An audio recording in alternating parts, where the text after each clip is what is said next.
That's right. Patricia Stark, body language expert and author of Calmfidence, How to Trust Yourself, Tame Your Inner Critic, and Shine in Any Spotlight, is here to break it all down for us. Great to see you again, Patricia. Great to be back. Good to see you. Did you watch the Oscars? I did.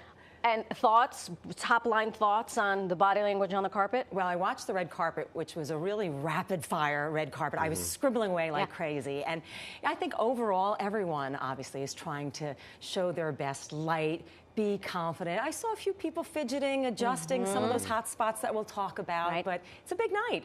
I also noticed Conan O'Brien at certain points was touching his nose, which is like one of the telltale signs of you're fibbing. Supposedly, well, that's the whole Pinocchio thing. That's why we have you here, because I don't know what I'm talking about. And maybe it's just allergies. Body language, remember, is not mind reading.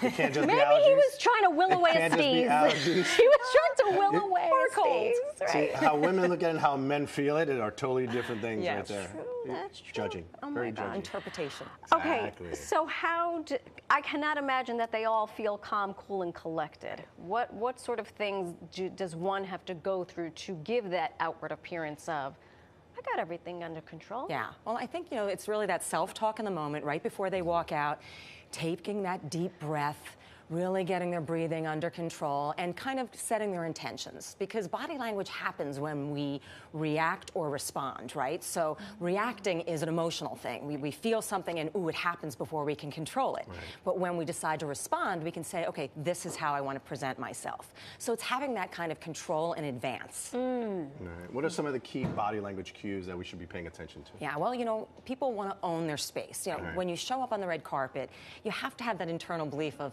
this is my place, these are my people, this is where I belong. And you're happy to be there and you have gratitude. But then you might have some of them, like I noticed with Demi Moore, she seemed a little bit nervous.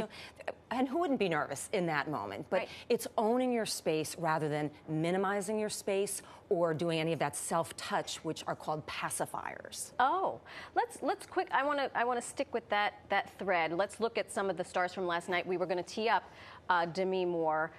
Look at her. Let's take a look at what she's doing on the carpet and how she is trying to own the space. Yeah, I mean, she looks beautiful, I think. Yep. But what I noticed was there was a couple of times where she would go to put her hands in a certain spot and then all of a sudden she'd change her mind. So it was a little less definite and she almost felt like, oh, I'm not quite sure, do I feel comfortable standing this way or not? Okay. So there was some of that fidgeting that I noticed, so that's why I felt maybe she was a little nervous or, you're being so judged in that moment too, which is tough. Okay. Oh, all night long you're going to be judged, right? And so you can see her keeping her fingers pointed just so, doing things like that. I'm talking to a former pitcher who on the mound, I have people watching me. Right. Yeah. And I don't care. Right. It's a different thing, especially in Hollywood, that huge moment of being on the red carpet. So those little tells, pointing those out are huge for the rest of And you us. bring up a great point, because you're either relaxed or you're very self-aware, knowing you're thinking about what you want to do rather than just finding your flow of what you are going to do. Let's look at Zoe Saldana. Yeah, I love her. And what sort of body language she was giving off. To me, she was just so strong, so regal, so confident and elegant. I mean, just the way she's scanning the room, she's a good flow. She's got a genuine smile. She's a little playful. She's standing tall. She's really owning her space. It's like, I belong here. I feel great being here. She was enjoying herself. She was enjoying That's like a modeling background meets, you know what, I know who I am and I know why I'm here. She's also a dancer. Yeah, it is. And let's also look at Timothy Chalamet. And then I have a couple of follow-up questions. And my brain is going too fast so Timothy, right now. So I was just like, I was torn here. When you put your hands behind your back, especially when I teach people for public speaking, it's showing you're not really accessible. You could receive like you're hiding something. It's just a little odd that he chose that, and then see how he's really grasping onto that wrist. I don't think that this is kind of a necessary evil for him. He probably doesn't love the spotlight. He'd rather do his thing and be an actor and be a performer. A lot of them don't necessarily like being in that part of the spotlight. Right. Well, and I felt like he wasn't super comfortable here. That's what I was going to say.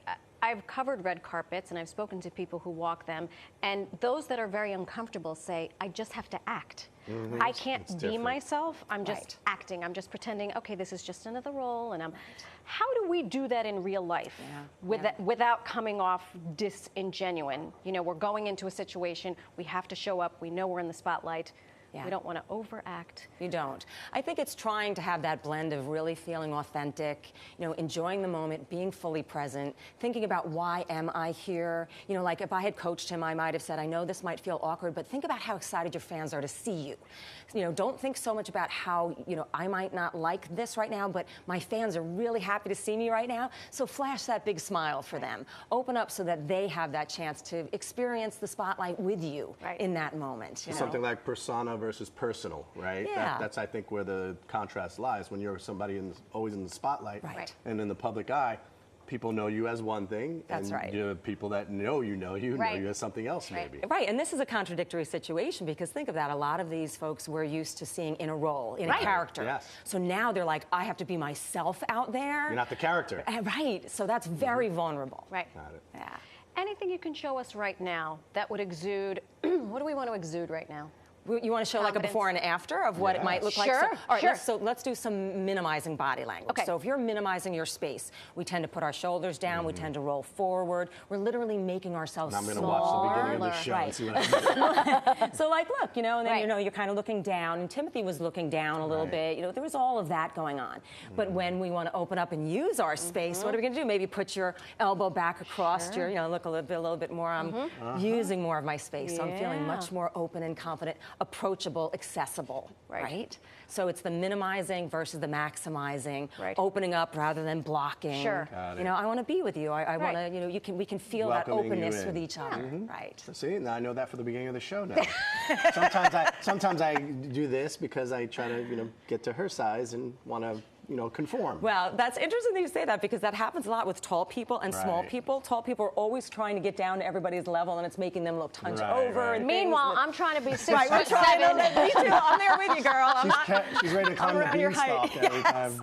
But that's great because then they'll say you have a tall personality. That's right. That's right. Patricia Stark, thank you so much. Thank you. This was is so a much lot of fun. Absolutely. Don't forget to pick up a copy of Patricia's book, Calmfidence. Great title, by the way. Thank you. Wherever books are sold.